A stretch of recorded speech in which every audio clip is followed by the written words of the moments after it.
You're listening to the Think Unbroken podcast, and I'm your host, Michael Unbroken. I'm an author, speaker, coach, and advocate for adult survivors of childhood trauma and abuse.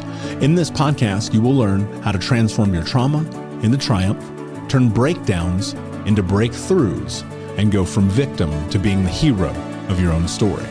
You can learn more at thinkunbrokenpodcast.com, and of course, check us out on Apple Podcasts and Spotify at Think Unbroken Podcast.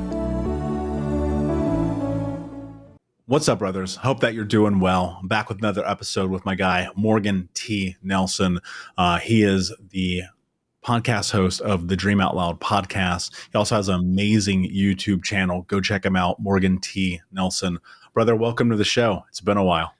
Mate, it has been a long time. I'm so good to be here chatting with you, and let's see where we go with all this. Yeah, I'm stoked. You know, it's funny, the power of social media. I reconnected with you after seeing you in the People You Might Know Facebook loop. And I was like, oh, fuck, man, I haven't seen Morgan in like 5 years. You and I connected when we both were living in Bali once upon a time. And I would love for you to just kind of tell us a little bit about your story, your background, and maybe even a little bit of that lead up, like how we ended up in that space together at Bali. And I'll let you share about what that space was. Yeah, for sure. Yeah, it has been a long time. It's probably been at least like 5 or 6 years, because I think we joined that men's group together, which, to be honest, so that was the first ever sort of men's group or sort of thing I kind of been in. But yeah, it was super freaking good. But that sort of time in my life back in Bali, I would have been, I was probably 24. I was 25 years old, 24, 25 years old. Built my first business, living online, doing all those sorts of things. But living with my girlfriend, living and working with my girlfriend. So I think when I sort of found that, I think I got invited there by Di, the guy running it. And, never in my life did I think hanging out with a group of dudes, not drinking, could actually be so much fun, but so impactful as well. And it definitely sort of turned into an addiction. Hey, like every single week, like looking forward to this sort of night to be able to hang around with the bros, talk about real shit, bring some humility back into your life, but also relatability to be like, shit, everyone's got their own shit. Everyone's dealing with things. People are going through different sorts of things. So it was a good community that. Yeah, it's interesting, and shout out Di Manuel.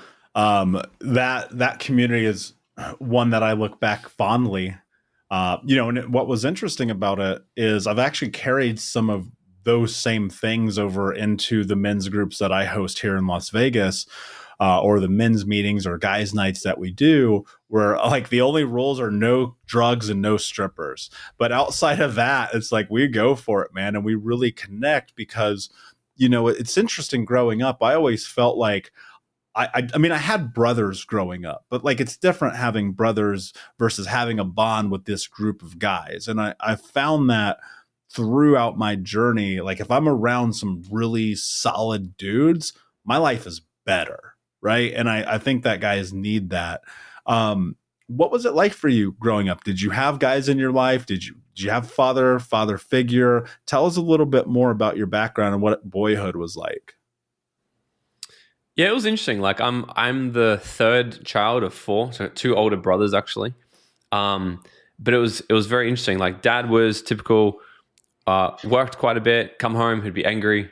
We didn't really get much time like that. But I grew up, and what I really do remember, and when I read the book Rich Dad Poor Dad, I was like, this makes a lot of sense to me, because I grew up in my household where mum and dad, the traditional sort of house, mum stayed home, did what she could for all of us. Dad went to work, provided, make the money. But we had everything we needed, but never had like a lot. And it was the stereotypical like, oh, you can't have that, we can't afford that, yada, yada, yada. Then when I got my first job when I was 11 years old, working for this guy down the street, and he was like total opposite to dad. He was this ex-Muay Thai fighter, ex-SWAT police officer. Like he was a fucking killer, this guy. Like he's just a psycho, multi-millionaire entrepreneur, bodybuilder, just macho as fuck. Got his son a throwing knife for Christmas one year, and it'd be teaching us how to actually like hunt with throwing knives and shit in the backyard, right? And I often look at that polarity growing up, where I'd go and work with Cameron, and he sort of really showed us that sort of like hard ass kind of tough guy, toxic as well. Like he was fucking a prostitute every single day, you know, like cheating on his wife and doing all these things.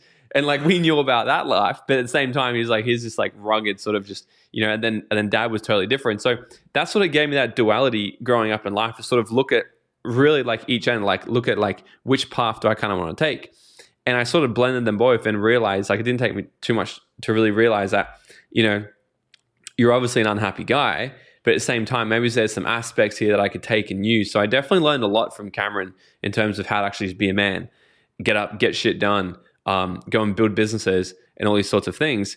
So I took a lot from that and sort of realized that maybe like cheating on my wife with prostitutes and stuff maybe isn't the best idea as well. But he was definitely a strong father figure in my life. Like from 11, you know, and still to this day, I'm very good friends with him. We still keep in touch. He's going to do very well.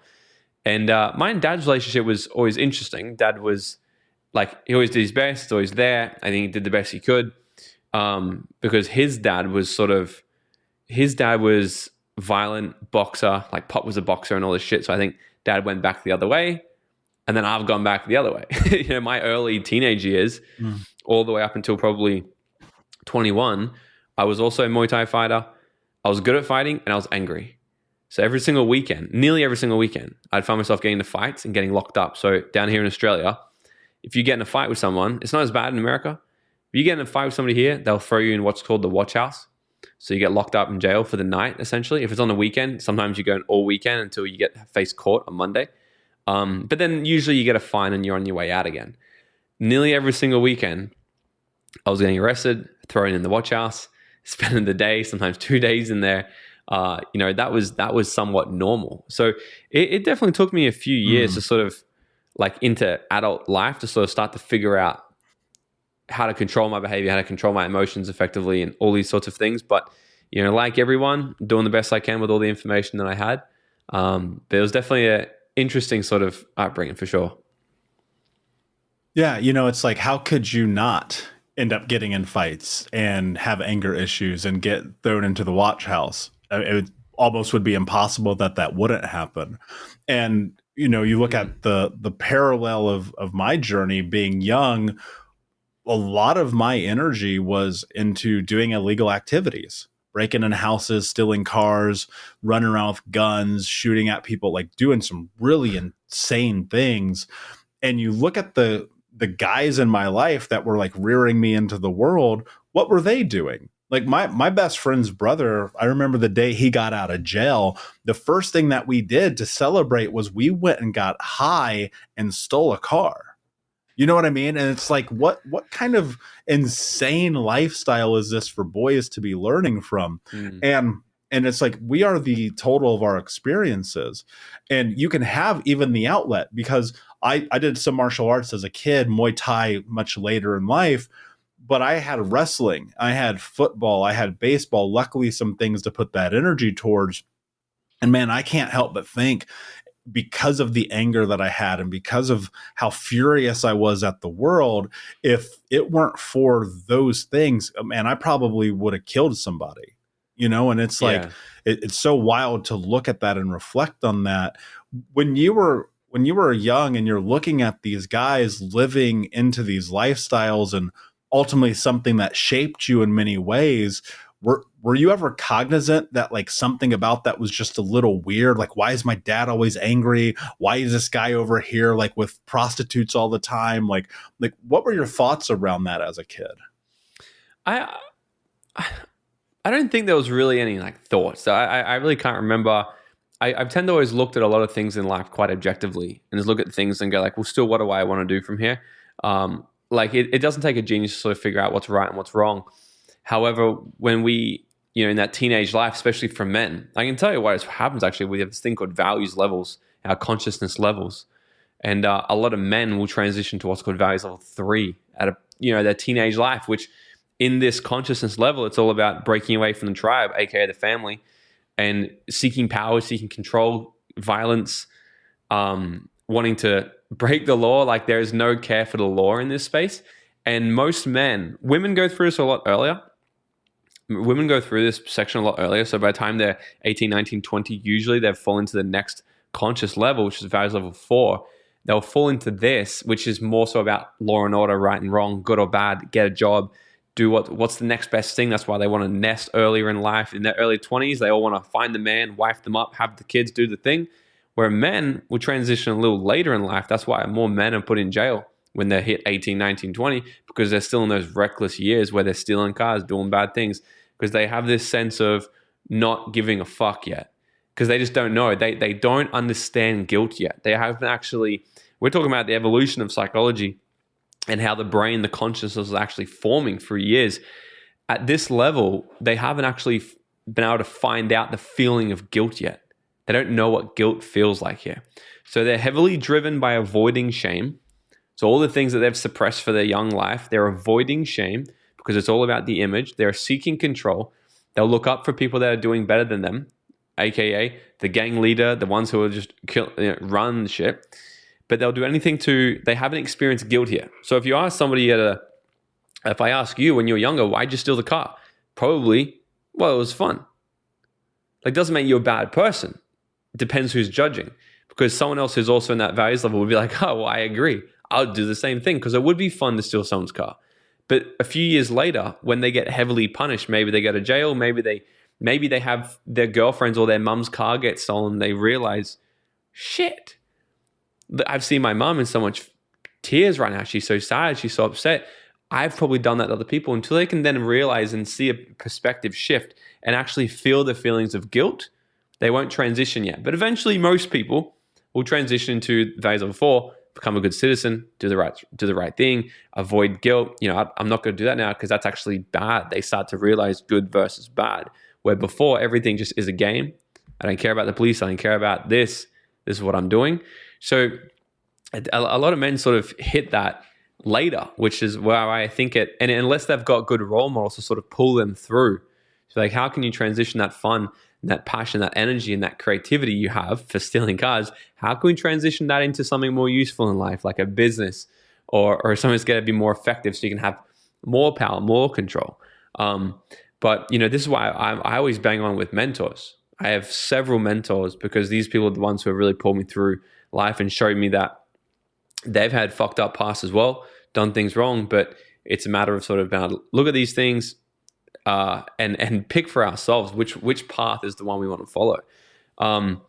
Another thing I'll just add in for shits and gigs, I don't know if this is valuable or not, but also I think, because you said like, how could I not like get in all these fights and shit? Where I think a lot of the anger came from was mum and dad split up when I was about 16, so they got a divorce, and then mum remarries 145 kilo Papua New Guinean bouncer. Now for the Americans, 145 kilos, 2.2 pounds to a kilo. So times 145 by 2.2, 320 pounds, 340, big motherfucker. Papua New Guinean island, big guy. And about a couple years into their relationship, the domestic violence started. Mum would come home with big black faces, big black eyes, swollen, got the shit beaten out of her, then they would cover it all up. Now I'm about 18, 19, trying to process all this. I'm skinny as 55 to 60 kilos, so about 110 pounds, right? Compared to this guy. And then one night, this thing got all just so bad, I was sitting at home with stitches in my face through my eyebrow here because I got hit in the face with a block of wood through a fight previously that week. And I'm sitting at home trying to take the night off. I'm like, I'm not going to party tonight. I'm not going to go out. I'm just going to relax. And then end up getting in a fight with him. Comes storming upstairs, goes fucking crazy. We get into a fight. My stitches bust open. There's blood everywhere now. Shit just gets crazy. Cops come. He gets arrested. That then started a massive divide in the family that was my fault. Because my sister wasn't allowed to live there anymore. I wasn't allowed to live there anymore. We got kicked out. And then they're still together to this day. So I legitimately, this is probably a valuable, I can talk about this. What I want to do after that, because a lot of my friends, we had bikies. A lot of our friends were in the bikies and stuff, like gangs. Over here, we have a lot of, the gangs of bikies here. I'm not sure what is over there. But I go to my girlfriend's mom and she's like, what are you going to do? I said, I've already thought about it. I've talked to a few friends and I'm going to have both of his legs broken for $2,500. And she's like, okay. She's like, you could do that, or you could just go and become really successful and let that be the revenge. And I'm like, to be honest, I kind of like that option better. But I use this pain from 19 through to 23, 4 years. I want to kill him. I want him dead. I was like, if he had died, I would not have cared. And it wasn't until I was sitting actually at a leadership event where his face kept coming up. I'm doing this work, doing this like energy work, right? Spiritual development. And his face kept overcoming me. And I'm like, fuck off, fuck off, fuck off. And I'm like, hang on. What do I need to address here? Why does this keep surfing? Why does it keep surfing? And the answer was, you're holding so much hate against him, and that's like you drinking poison expecting he's going to die. And in that moment, I decided to actually just release all the anger, all the aggression I had for him. I gave him a phone call and I said, hey, let's catch up. Let's go have a beer. And we had a beer. And after that, I moved to Mexico. That was I left Australia. But from that moment, I decided to completely forgive him. And I really think like that point right then was such a peace, like so peaceful, so like such this overflowing feeling of just like, I don't have to worry about it anymore. Like I was holding so much charge to the wrong thing. And I think if we're sort of talking for value for men, there are so many men out there that are so pissed off and angry that are blaming other people for the things that have happened in their life. And what they're doing is they're giving away all of their power. They're trying to be righteous. People go, yeah, but it was their fault. I'm not saying it wasn't your fault, but I'm saying it's your responsibility now to do something about it, because it's in your awareness. You have the ability to respond.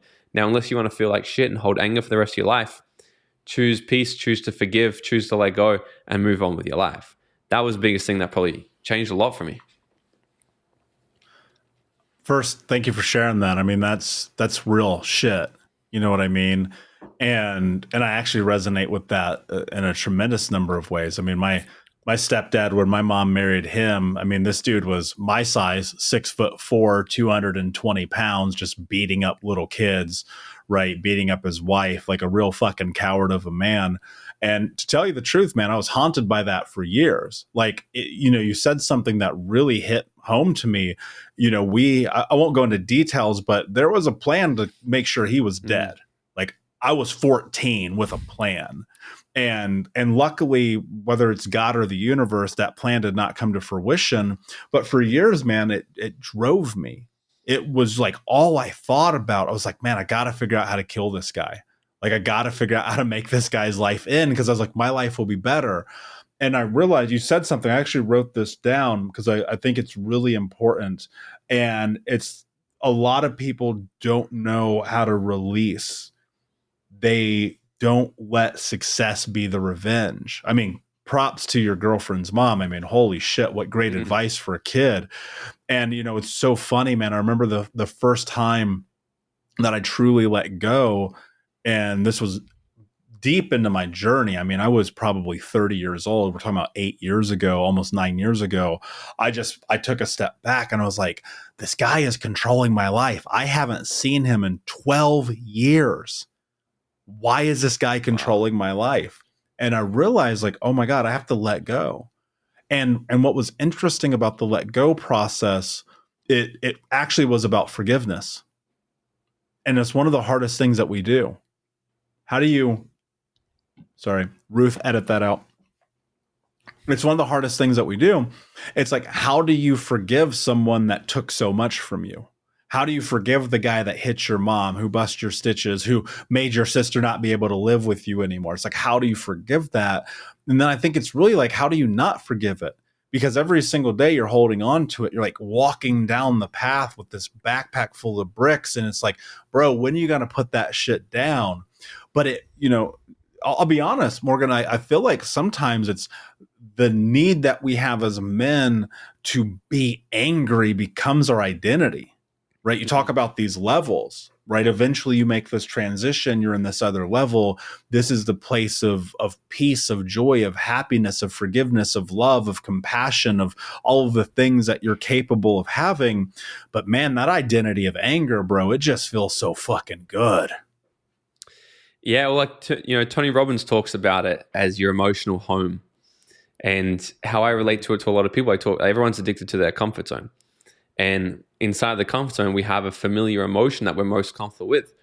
And even me as an entrepreneur, I'm somewhat addicted to the feeling of being stressed and overwhelmed. It's so fucking bizarre. And I'm like thinking about it, and lately, I'm like, when I have nothing on and there's no problems happening. Well, there's always fucking problems happening. But if I've done the things I need to do, and like, oh, things are just happening, and I've got time to just chill, I'm like, something's wrong, and it feels bizarre. Yeah.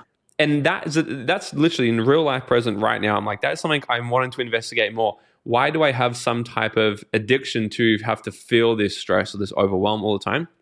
Because when I am stressed and overwhelmed and busy, I'm like, oh, fuck, I just want to relax. But the feeling of totally relaxing and being at peace is somewhat scary as well, because I'm not sure if it feels like there should be something happening, or I'm not sure. But currently right now, my emotional home, my comfort is I'm comfortable when I'm like hustling, essentially, when I'm getting things done, when I have really busy days. I'm like, oh yeah, I'm comfortable. But if I also look back at 100 years old on that life, I wouldn't want to spend my whole life like that. However, it's more like that more and more right now. So I'm very curious on that. But in the past, my emotional home, my comfort zone was anger. I literally used to have a metal pole in my ute behind my seat that I'd use for road rage, because I was just so easily accessible to that emotion. I'm like, I'm just gonna get pissed off. I was a good fighter, and I was just pissed. I don't know why. But it's a combination of heaps of things: anger at the world, little, small man syndrome, So I knew how to fight. People would piss me off. I'd fucking lay them out, and I became good at it, But it's people's emotional home. So I'm not sure if like all men feel, because this is also the thing with the men's work type thing. It's like sometimes I hear people go like, express your anger emotions, release anger, all these types of things. I'm like, what if we can just choose not to feel it to begin with? Because like any negative emotion we have, anger is a negative emotion. It's useful. Everything's useful, but it's still a negative emotion. Anger, sadness, hurt, fear, guilt, shame. These are all negative emotions. We'd rather use this aggression, but do it from a sense of desire even. It's better than anger. Or certainty, peace, love. We can still lead with love. I would rather look at negative situations and diffuse the anger within me first, and then do whatever comes next. And a thing I teach in one of my leadership programs is how to make effective decisions. And the process I have is just this: whatever is the second thought in my mind, I do that. Because the first thought is usually bad, especially because it's derived off an emotion. When we get angry, cortisol rises in our body. And what actually happens when there's anger and a large amount of cortisol in our brain, it dumbs us down. It scientifically will actually start to kill off neuropathways in your brain. So the more we are prolonged to feeling stress and anger, essentially, the dumber we're becoming. And we can all relate to this, because if we ever been really pissed off or really stressed out about something, and we reacted and we said or done something really stupid, that later on when we were calm, we looked back on it and said, yeah, fuck, I'm sorry. I didn't mean that. I didn't mean what I said. I didn't mean to run you off the road. I didn't mean to punch you in the face. I just freaked out. I was angry. Because in that moment, we did the best that we could, because our brain was literally stupid. Our brain didn't have that cognitive function to be like, no, don't do that. So I go, what's the second thought? Do the second thought. Because it's usually after the has come, it's like, no, do this instead. Follow the second thought. It's going to be much better. That's such a great point. And I laughed because I just like suddenly just like these flashes of like when I was angry, some of the shit I would do, man. Yeah. And you look at that, and it's like some of those things, man, they just, A, they don't serve you. B, they're going to cost you time, effort, energy, money. They're going to ruin relationships. They're going to put you in predicaments that you really don't want to be in. And it's funny, I thought of a quote from Sadhguru as you said that. And he said, being angry is like beating yourself up from the inside. And it's so true, because you take all of this energy and this vitriol and this hate and you try to project it in the world. But what's funny is, when you look at the world through the the view of someone who is seeking literally almost anything else other than anger and hate and fear, the world's a beautiful place, man. You know, I think that's a hard thing for people to wrap their heads around, because if you have backgrounds like ours and you come through hell and you suffer, especially at the hands of the men in your life who are supposed to take care of you, or the ones who are supposed to take care of your mom or your sisters, it makes you feel like, man, I've got to take an eye for an eye. I've got to get my revenge. I've got to make these people hurt. And then it's just like, you're just fucking your own life up. Bro, I would beg to argue that you've never kicked anyone in the face, went to jail, and then be like, I'm really glad I did that. Yeah, no, it's not. To be honest, I'd always feel bad after I'd beat the shit out of somebody. I actually feel bad. Still to this day, like, I'll struggle to watch a UFC fight. Because, like, I like the idea of it. I like the adrenaline and the testosterone. I'm like, yeah, but, like, there is in my gut, I'm like, I just fucking don't like it still. Like, there's just, so no, I've definitely never been in a fight with somebody, and for a prolonged after that, been like, that was so good. How do you work? You know, you brought up the word guilt and shame a couple of times earlier, and I want to touch that for a second. What's that healing process like for you? Right? We all have guilt. We all have shame. Every one of us as men, we've made things and decisions outside of our values, out of our characteristics, out of our morals. I know I certainly have. Look, dude, you don't end up 25 years old, 350 pounds, smoking 2 packs a day, cheating on your girlfriend, and 50 grand in debt because you're a good guy. I promise you don't, right? But I lived that, and I had to face the thing in front of me. How did you face, like, obviously you mentioned mentors, you mentioned leadership, you mentioned wanting to move towards success. You know, what did that look like for you? Like, if you kind of framework out the journey for you to become Morgan today, like, what are some of the things you actually had to do? Hey, Unbroken Nation, we'll be right back to the show, but I wanted to let you know that you can grab a copy of my first book, Think Unbroken, Understanding and Overcoming Childhood Trauma, for free. If you go to book.thinkunbroken.com, you can download the PDF ebook version of the book and get everything that I know about the baseline of healing trauma for free, downloaded to your email right now. Just go to book.thinkunbroken.com to download your copy of Think Unbroken, Understanding and Overcoming Childhood Trauma for a PDF for your phone. Again, that is book.thinkunbroken.com. Yeah, I can give you the whole 5-step process. It's five things we must do. In fact, I've reverse engineer this whole thing, because at 19 years old, I tried to take my own life. Left that out of the story, didn't I? 19 years old, completely miserable, unconfident, tried taking my own life 2 times. And then 23 years old, I'm financially free, living on the beach of Mexico, made my first $1 million by 28, have 4 different companies right now, one of the top podcasts in Australia, 30, traveled 50, 60 countries, spoken on stage in 5 different countries around the world. So I'm like, what the fuck happened there, right? I've been extremely obsessed on going specifically between 19 and 23, 4 years, what on earth happened? And then even more specifically between 21 and 23, because at 21, I started my first business. 23, I was financially free. Never worked a job since, and still to this day could just delete my whole social media, go live off the grid, and be okay financially forever. Everything I do now is based off the obsession of how did I do it? Because I want to be able to teach other people how to do it.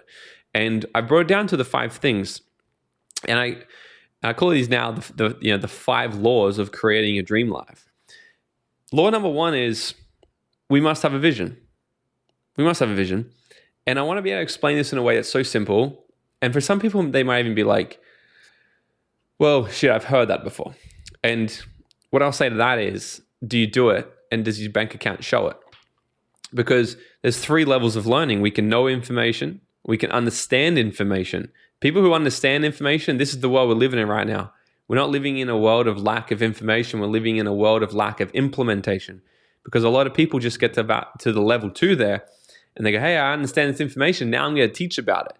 And it's like, fuck, bro. Why don't you go and actually do it and teach people about how you did the thing in your own life and put your spin on it? Because that's the 3rd level, which is embodiment. So unless you're doing it in bank account and showing it, there's still something else you can learn. I literally wrote that quote down today. So the first one is vision. There's a reason, I move very, very fast. I move very, very fast. There's a lot of things doing. We're on 31 days into the new year right now. I've started a new company. We made more money this month than we did in the last quarter last year. And I'm collaborating on the biggest event I've ever ran with Ty Lopez, in a few weeks. That's all happened in 1 month. And the reason, okay, I'm not saying that to be like, I'm the man. I'm saying it to the reason is this. If you get into a car and you drive down the highway at nighttime, in the middle of the night, and you have no headlights on, how fast are you going? Probably not very fast. Probably not very fast. But if you can put your headlights on and you can just see the next 200 meters, 300 meters, 400 meters in front of you, you can go as fast as the car will allow. In fact, why would you not? If you're in a hurry, you need to get somewhere, you're not going to get pulled over, nothing's going to happen, you got to go as fast as you can. And it's the same thing if we're standing in a room and I say, hey, run a straight line anywhere in this room you want. Sorry, run a straight line to that side of the room right over there. You'll start going. You'll go as fast as you can. But if I throw a table down in front of you, what will you do? You'll probably just run around the table and keep going. But you disobey what I asked you to do in the beginning. I said run a straight line. So what happens is you use your own problem-solving skills to figure out a way around the obstacle. You didn't think about it. Quick reaction, boom, make it happen. But if we're standing in a square room and I say to you, run anywhere in this room you want, as fast as you can go, you'll probably go, well, where should I go? Well, I don't know. Figure it out. Anywhere you want. The world's yours. And you'll start dawdling, won't you? You'll dabble. You will not sprint because of the lack of uncertainty. The lack of certainty. You'll just tiptoe. Now I throw a table down in front of you. What do? You go, oh my God, it's the universe. The universe clearly doesn't want me to go this way. God has stopped me. I must stop completely or I'll just go another direction. That's what they'll do. They'll stop. Oh, clearly that's not the way for me. Or I'll go another way. It's a test. And they do that for their whole life. And they get to the end. They go, God comes along. What did you do with the life I gave you? Well, I don't know. Every time I took action, you put a table down in front of me. Well, dummy. That was to test you to see how badly you wanted it. That was to strengthen you. That was to test you to see how you figure out your way around obstacles. Because life, getting to the Holy Land, getting to the things that you actually really want to create in this life is going to require you to become stronger than who you are right now. So when we declare a massive, powerful vision, you bet your ass there's going to be tables along the way. It's going to strengthen you. And it's going to test you to see how badly you want it. Because in each situation, it was the exact same obstacle. But in the second situation, the obstacle became a problem and it took you out of the game because you had no vision. Everything starts with vision. What do you actually want in this world? What is the vision? What's the 10-year vision? What's the plan? Where are you going? What are you putting into your GPS? Right? It's got to start with that. So when I was 19 years old, I'm like, what the fuck is happening? Well, what's in my GPS? I mean, how can I recalibrate this thing? Because clearly I've taken a wrong path. I recalibrated. I'm like, what I actually really want is I want freedom. I don't want to be a builder. I don't want to be a carpenter because that's what I was doing. I don't want to do this. I just want freedom. I want to be able to travel. I want to be happy. New vision. My reticular activating system in my brain now picks up new opportunities. 21 years old, found my first business that allowed me to do this, which takes me to the next pillar, the next law, which is the right environment. We must have the right environment. We've got internal environment and external environment. Now, there's been so many studies done on this, and cut me off anytime you want, because I literally have a 40-hour program about this whole topic, okay? So I'm gonna give you the fastest way I can teach it. But yeah, I love it, and I want you to keep going because I'm taking notes. I'm getting value, and I want these men who are listening to this right now. Like, even here's the thing. I'll tell you this, Morgan, because I think it's important. Even all the work I'm doing, and even all the time invested, even being mentored by guys like Tom Bilyeu, like I'm still learning, and so I want you to go deep. We have the space here. Let's give these guys a real true understanding, because bro, when I was 19, I had a vision. I created a life. I've traveled the world. We met on a fucking beach in Bali. You know what I mean? And it's like that happens because of vision. And so I don't want to scrape over any of this. It's so valuable. So number one, we got vision. Number two, we got environment. And guys, if you're listening and you are not taking notes, you are doing yourself a disservice. Get a pen, get a piece of paper. This is gold. This is the way you change your fucking life right here. Yeah. Cool. So the next thing, another thing with the vision though, what the vision also does is it allows you to make the right decision. Because a lot of people, sometimes they'll ask me, they come to my events, they ask me, how do you know that what you're doing is the right thing? Ultimately, I don't know. Nobody knows. Nobody has a crystal ball. All I'm doing is making decisions based off my past experience. I'm going to try and make better decisions. But also, I make decisions that are in alignment with my vision. So somebody comes along and they say, hey, Morgan, invest in this new business over here. And it's got to do with making pens. I'm like, I don't know, man. That's got nothing to do with my vision. It could be an amazing opportunity. It could be. But it's not in my vision. It's just, it's not. That's probably a distraction. That's how I decipher distraction or opportunity for growth. So the next one's the right environment. So let me tell you about this. Scientists put 6 monkeys into a cage. And in the cage, they put a ladder. At the top of the ladder, they put bananas. Every single time a monkey would go up the ladder, they would scold the other monkeys with water. And then so they started to figure out, hey, every single time you go up the ladder, we get punished. So they started to beat the shit out of the monkeys that would go up the ladder. Eventually, not one monkey would go up the ladder anymore. And then they replaced one monkey with a brand new one. The monkey goes up the ladder, gets the shit beaten out of him. And he's left to wonder, like, what the fuck did I just walk into? They do it again. The monkey goes up the ladder, gets the shit beaten out of him by every single monkey, including the one that just got put in before. He's joining in now. And they kept doing it, new monkey, until not one monkey was brave enough to go up the ladder, and not one monkey had actually been scalded with water. Now, if you could have a conversation with the monkeys and say, bro, why aren't you going after your bananas? He'd say one of two things. Well, that's just the way things have always been done around here. Or he would say, oh my God, I didn't even notice that there was bananas there. Because when we have blocked something out for so long, our reticular activating system, I mentioned before, is part of our brain that works like a heat-seeking missile to go out there and find us opportunities and evidence of things that we actually want to provide evidence that's true. It will create a mental scotoma. Same as when people come to me, they're, oh, my business isn't growing. Why is it not growing? Oh, because I'm not getting any customers, December's a slow month. They're telling themselves, they're programming themselves that I'm not getting any customers, while they're processing a payment for someone. I say, well, what's that? It's a customer. Oh, no, but that's just one. But it's a customer. They weren't even aware of it. It's the focal illusion. There's a focal illusion. They did a test way back in, I think, about the 90s. They put 6 basketballers, 3 of them had a black shirt, 3 of them had a white shirt on. And you said, it was a video, and it says, all you have to do is count how many times the people in the white shirt throw the ball to each other. That's all you need to do. They press play, and they're throwing the ball, and you're counting. You're like, 1, 2, 3. You get to the end of it, and you think you're so smart, and they go, how many did you count? You say 12. It goes, correct. It was 12. But did you notice the black gorilla? And you're like, fucking what? Replay the video. In the video, while you're counting, walks straight through the middle slowly, a guy in a gorilla suit, beats his chest, and then walks off camera. See, when our focus is so set on one thing, we actually we ignore anything else in our awareness. So what happens is, if we've been in an environment for so long that we've been said that you can't have success, we're not successful people, you can't be happy, hey, you're a man don't cry, and you've been denied access to the thing that you actually want for so long, eventually you will not even see it in your awareness because it's been blocked out at an unconscious level. Our brain does 3 things: generalize, delete, and distort information. It's going to delete all this information every time a banana comes through, delete. Every time a new banana, delete. Can't have it. Why not? Don't know. You just can't, because that's just the way things have always been done around here. But what if you took one of those monkeys and you put him into a new cage? And in the cage is a whole bunch of monkeys, and the only thing they're doing is eating their bananas. Every time they eat them, they get new bananas.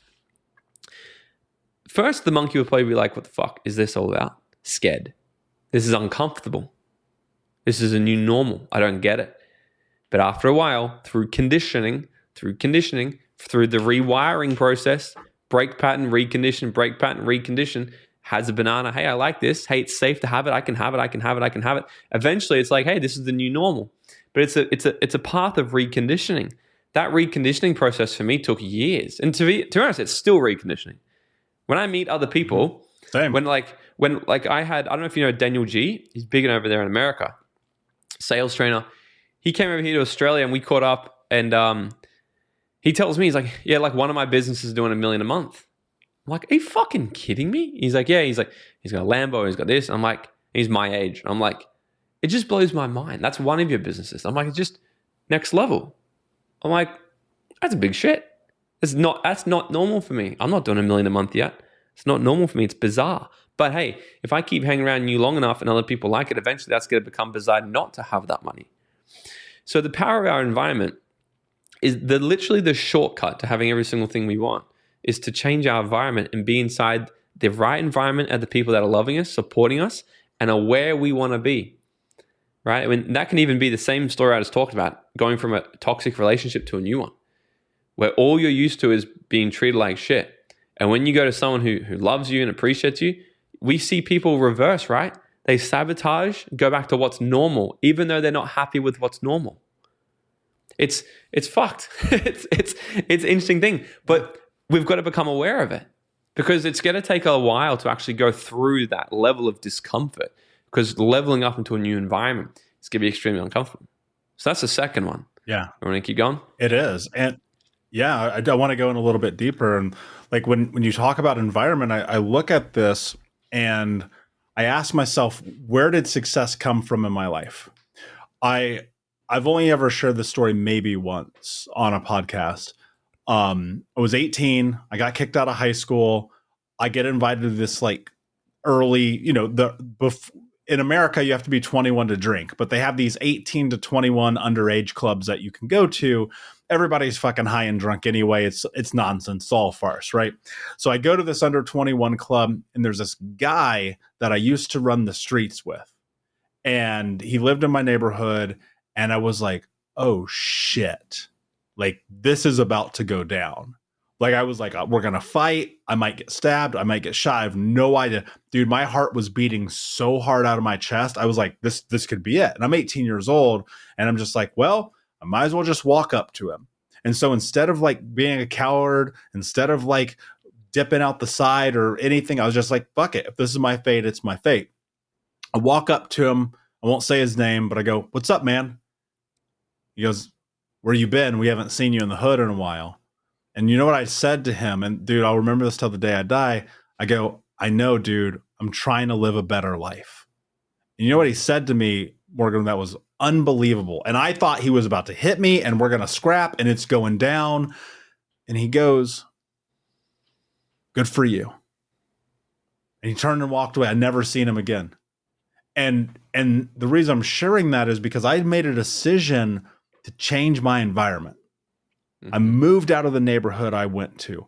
Even at 18, dude, I was working at a fast food restaurant and eating at the restaurant because I was so broke. All the money I made only paid for my rent and for my car. That's it. I had no extra money, so I'm only eating at this restaurant. But what happened is it took me out of that environment, and that was the beginning. And today, just before you and I started recording, I was mentioning you some of the people coming on the podcast in the future. And I said, it's because I'm in the environment. I'm here. I'm around these people. This is where it's at. And the truth is, like, that environment is such a critical cornerstone to your growth. It's like, if you want to be a man of success, if you want to be a man of value, if you want to be a man who looks in the mirror and like actually loves themselves, like go look at the men you're surrounded by. Because I promise you, they're going to tell you a better story about who you are than the mirror sometimes. Obviously, you need the mirror because it's really important, but sometimes it's sitting and you're like, man, Tom fucking smokes 2 packs a day, and Steve is always drunk, and Kevin is always high, and Bill is always cheating on his girlfriend. Well, what was my life like at 25? Smoking 2 packs a day, 350 pounds, cheating on my girlfriend. You don't think your environment matters? And people, let's stay on this for a second because I think this is important. I want to hit the other three. We'll have to do that quickly for the sake of time. But think about this for a second. If your life's a fucking disaster and you just took inventory of all of your friends, the men in your life who should have your back, support you, and want you to grow, and their lives are a disaster, maybe you should read the fucking tea leaves here. Because you're missing the boat. Something is a disconnect. But you know what happens, Morgan, and I'm sure that this has been a part of your journey. People will go, yeah, but those are my boys, man. I grew up with those guys. We did the things together. Let me tell you this. My boys that I grew up with, well, my 3 childhood best friends got murdered all over drugs. They're dead. My other best friend, there was like 4 or 5 of us. That dude has been to jail so many times. He has no life.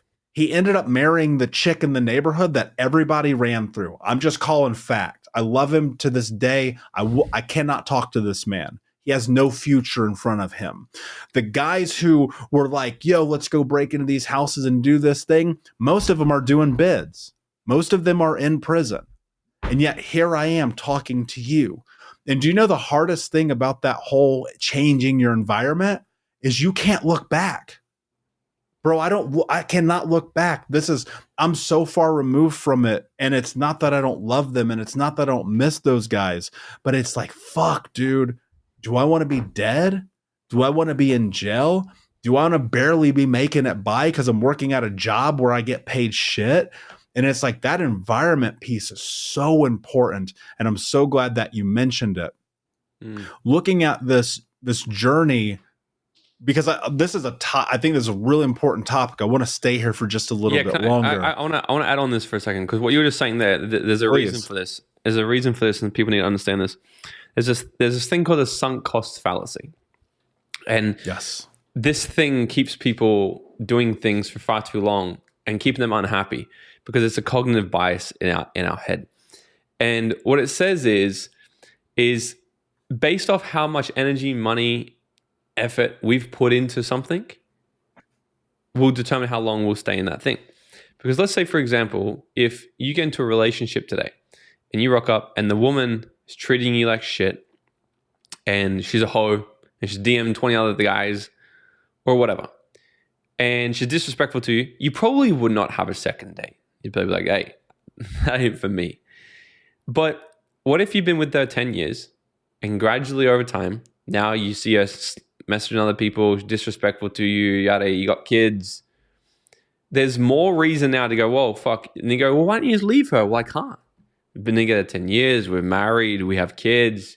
We've already looked at all these things we've already done. And that's the story that people tell themselves, the sunk cost fallacy, because of how much effort they've already put in. They've already lost 10 years. So why am I going to pull out? So, but the horrible thing is, when we talk about it like this, it's like, well, that's so dumb. But that's how our minds work. We'll go, well, I just get stable. I'm just going to tolerate and hope that one day it changes. But we know it won't. Instead of actually just going, you know what? Making the decision, hey, if this was brand new today, would I continue? Would I continue? And the answer is no, you get the fuck out. Sunk cost fallacy. Same thing with like, well, but we're bros. We've grown up together. I get it. Sunk cost fallacy. You're like, well, we've known each other for so long, I can't just bail. And by the way, no one's telling you to bail. Like, I never bailed on any of my old friends. I just changed values. I started surrounding myself with different people, spending more time with them. And then when I caught up with the old boys, I just had less in common. I'm like, I don't want to talk about picking up bitches. I don't want to talk about what you did in the club on the weekend. Like, it just bores me. It's just not interesting for me anymore. You know, so it's not so much of a, I don't want to hang around you anymore. It's like, hey, I'm just going to, it's like if you've got a dirty cup of water and you just put it under a free-flowing tap of clean water, eventually it's going to clean out the entire jar, and eventually it will be clean. So it's not necessarily about going, I'm going to switch one out for the other. It's about drowning it out with something better. And over time, you're going to reshape your whole reality and be like, fuck, how did I get here? When I was 23, moved to Mexico, financially free. I put a post on Facebook. I'm like, I'm financially free, quit my job. People started DMing me. When are you coming back? Never. I'm like, what do you mean never? So like, I've got a one-way ticket to Mexico, bro. I quit my job. I told you about this. I told you I'm serious about taking my life seriously, building a business, doing this. I told you, no. So it wasn't until it happened. But, that's the whole reason why people kind of stay in situations for too long. So it is actually, it's not a thing to sort of feel stupid or anything about, but to actually acknowledge and be like, hey, it's very natural for my brain to actually want to stay in this because of the fallacy.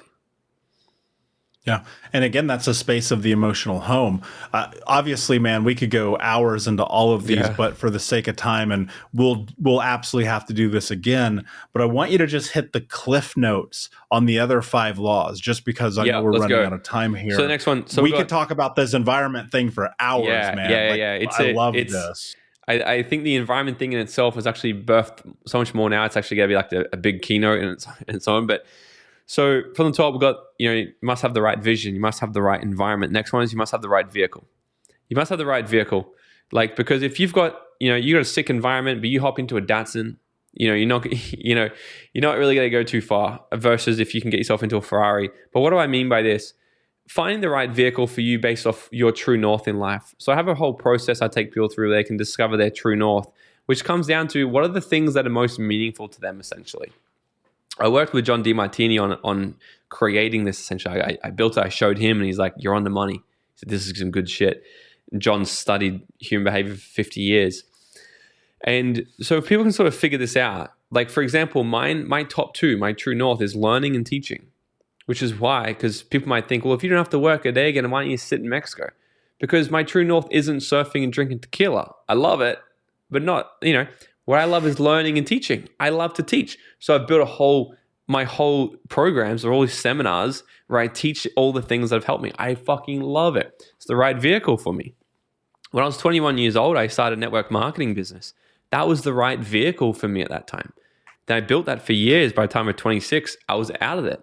Because why? Because my soul started to call for something else. I started to follow the vision. Then that chapter's finished. I stepped into the next thing. I follow the vehicle.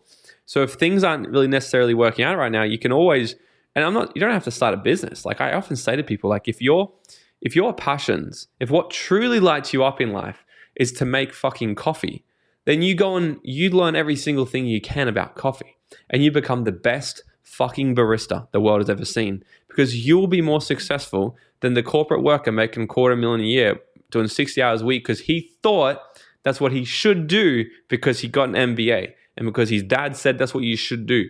If you catch yourself saying things, I should do this, I should do that, that's the indicator to know that is actually a thing that you're off track of the right vehicle. Because if you're like, well, why do you do this? Well, I should do it because it follows in the family. Why are you a doctor? Oh, because I got good grades, so I should go and become a doctor. Right? Perfect example, Ali Abdul, one of my friends, he's a doctor, finished number 1 at Cambridge University, smart as hell. But he quit that because he wanted to become a YouTuber. Now he's one of the top YouTubers in the world, makes like 10 million Australian a year, makes about 5 million pounds a year. It's crazy. That's right. Following the right vehicle. That's third. Next one is the right timing. Because if we don't actually make the decision you mentioned before, we've got to make the right decision. Our whole life is made up of a combination of decisions. Some are good, some are bad. Right? So it's about to determine what is a good and what is a bad decision. But the right decision you've got to be making is, am I all in this or am I not? Because if men listening to this podcast, if we go home to our women and we say, hey, baby, I'm 99% sure that you're the woman of my dreams. Let's get married. We can almost guarantee exactly what she's going to say. She's going to be like, fuck off. We're talking about 99%, motherfucker. Where's my 100, right? And we're like, but fuck, because we like commitment issues and shit, right? We're like, oh, fuck, I don't know if we're 100%. Like, I got to keep some for my side goal, you know what I mean? But women are going to be like, fuck off, bro. Give me the 100. And now let's break it down to energy, masculine, feminine. We're out there attacking shit, attacking our goals, masculine, the universe, God, whatever, the duality of whatever we're working with this universe has to connect from the other side, feminine. If we're only 99% sure, if we're only 99% in, universe, God, our goals, what we're trying to call in, will also meet us at 99%, which is so horrible because we're so close to everything we want and we're just 2% away from having it. When we make the decision to go all the way in and actually go 100%, everything happens like that. Things just, they come together. It is a grueling process, 99%. But when you're 100% in, it's fucking easy. Yes, it's challenging, but it's easy because you're like, oh, well, I'm in. You're not battling against the other biggest enemy in the process, which is your mind. Being like, oh, but are you sure? Maybe you should quit. It's not working. Fuck off. Because that's just not there. I'm all in. So the right timing has to come right now. Make sure right now the right timing. When I break this down a lot more, it's really unbreaking a lot more inside of us to crush procrastination, motivation, all these types of things. But essentially, once we're 100% committed in, we're going to treat things a lot differently. The last one is this. Yep. The last one is to become the right you. We've got to become the right you. The person who got you to where you are right now will not be the person who gets you to where you need to go. Life is a continual growth journey. We are exactly like trees. If we're not growing, we're dying. And a lot of people, unfortunately, when they finish school or university, they think that their learning has stopped. I think this generation has changed a lot because of podcasts and YouTube and everything, which is fantastic. But a lot of people think, well, my learning stopped. I've learned more, I think, in the last 6 months than I did in my probably 12 years of school. Right? I feel like I've done an MBA in the last 6 months. It's because I'm just so addicted to learning and growing and doing more things. So we've got to continually upgrade and relearn. But the right you will come down to 3 things. Number 1 is the right belief system. We must have the right belief system. If we've got a belief system that's wrong or it doesn't support us, that's like you having GPS set, incredible support people around you, you've 100% made the decision, and you're driving a Ferrari, but the Ferrari has a kink in its valve and it's not delivering 100% of the fuel. You ain't going nowhere. You'll go somewhere, but not far and not fast. If you're firing off 4 cylinders when you go V12, you ain't performing at your best. That's what it's like having just a few limiting beliefs that can completely fuck you up. You're like, hey, I'm really keen for this, but I don't feel like I'm not made out for this. Or what are people going to think of me? Oh, but I'm not loved. I'm not good enough. All these things that may be just coming up behind the unconscious mind. 95% of everything we do is unconscious, right? So the belief system, we've got to become aware of this. Comes down to a lot of the work that I do with people, transformational reconditioning work. Discovering what are the limiting beliefs that are actually behind the processing tool that you're acting on. Like, where are the kinks in your hoses? The next one is the right values. The values are some of our deepest programming. Okay. For so long, one of the most important things in my life was fun. So when it came to working on my business on the weekend and the boys called me up and they're like, yeah, we're going to a party instead. I'm like, fuck yeah. Because that's more important than success for me right now. So all I did for my early 20s was party my face off.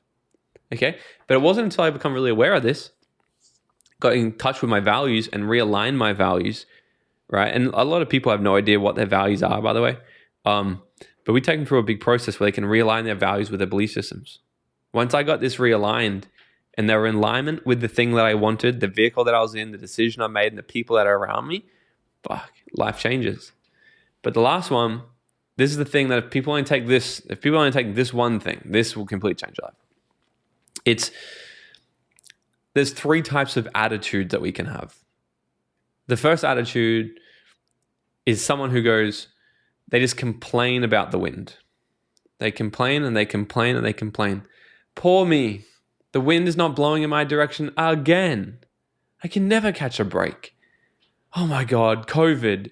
Someone told me the other day, how you been? Oh my God, you're still getting over COVID. You're still getting over fucking COVID, bro. It was 2 years ago it finished. Get over it. Oh, but you don't understand how hard it was for us. Bro, I don't care. I just don't. The world doesn't either. Your results don't care too.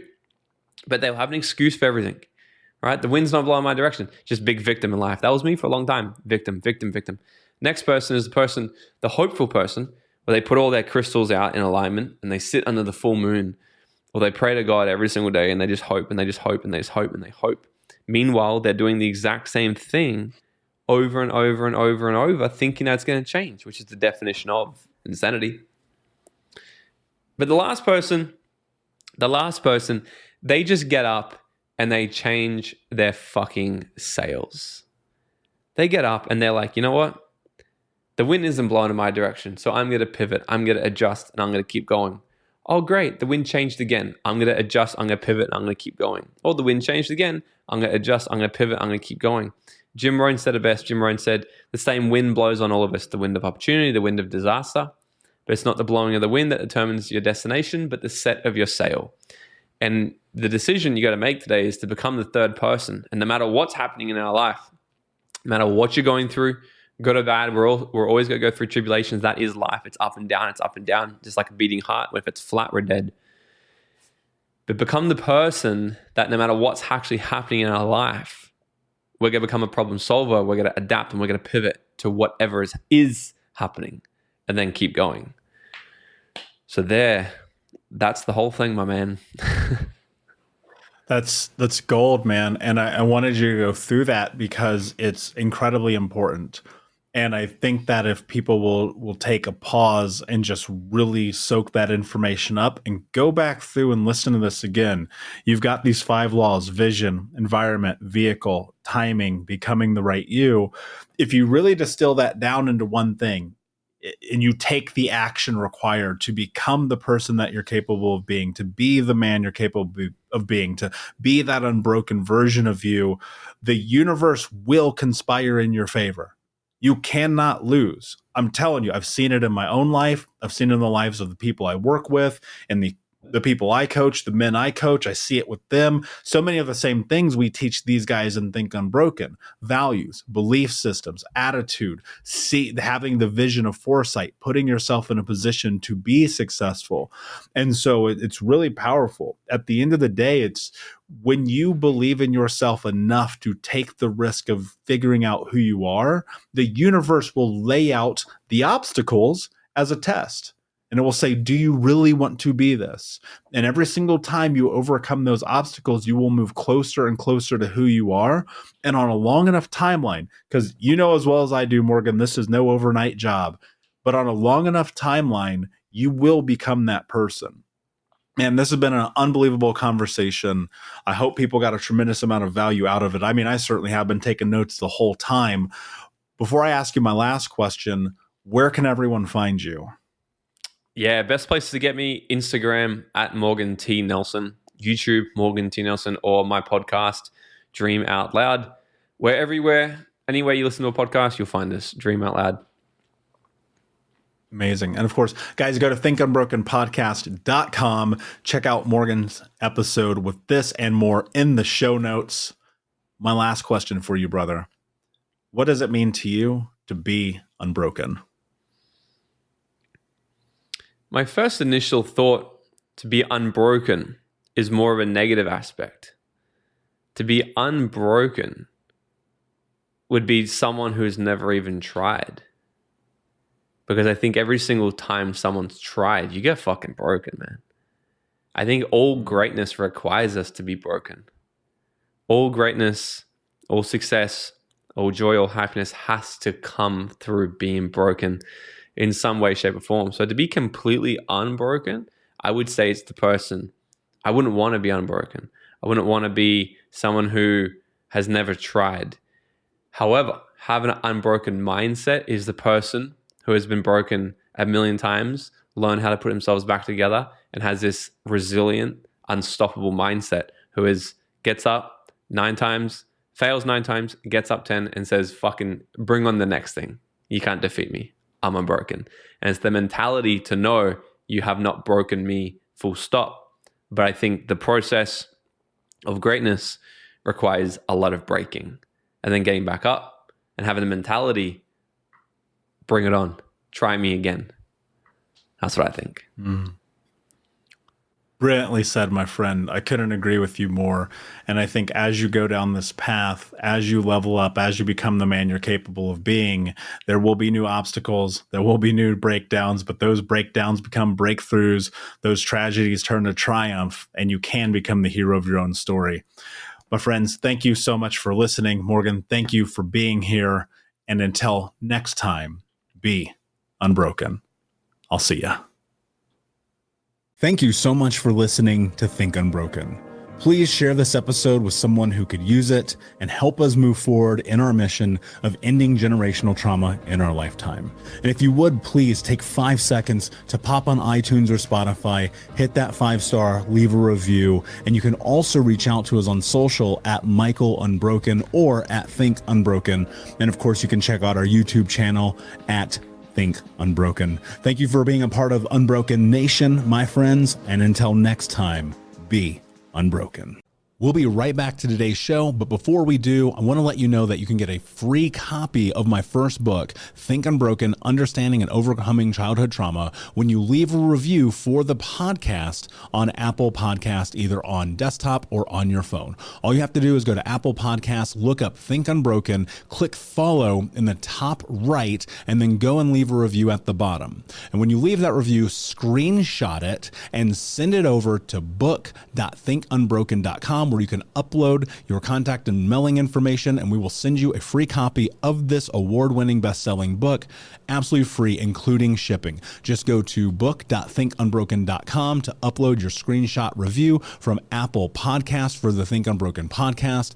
And until next time, my friend, be unbroken. I'll see ya.